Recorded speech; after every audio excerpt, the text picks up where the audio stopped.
Mardi matin, les habitants du quartier de Katoyi, à Goma, se réveillent à la vue des balles et des traces de sang, preuve de l'intensité des combats de la nuit. On a cru que c'était le M23 qui entrait dans Goma. On a tremblé, on était dépassés. Ça a tiré, mais ce n'étaient pas des balles ordinaires. On aurait dit des bombes. Dans les échanges de tirs, 2 membres des forces de l'ordre ont été tués. Goma n'est pas en guerre. Pourtant, en moins de 2 semaines, une dizaine de personnes sont mortes dans des attaques d'hommes armés. Nous avons peur. Les gens meurent nuit et jour. L'insécurité bat son plein. Tu arrives ici, on te dit que les Wazalendo ont tué un motard. De l'autre côté, on te dit qu'ils ont volé ceci ou cela. Encore plus loin, on te dit que les Wazalendo ont kidnappé quelqu'un. Cela nous met en danger. Que le gouvernement nous aide. Depuis quelques semaines, la population accuse les Wazalendo, ou VDP, volontaires pour la défense de la patrie.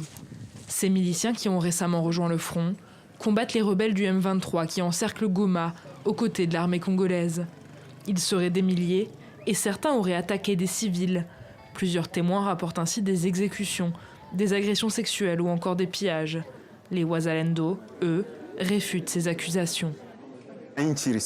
Nous n'avons pas été formés pour tirer sur les habitants. Nous sommes ici pour combattre l'ennemi et pour protéger la population, pas pour la tuer. Ce n'est pas ça notre mission.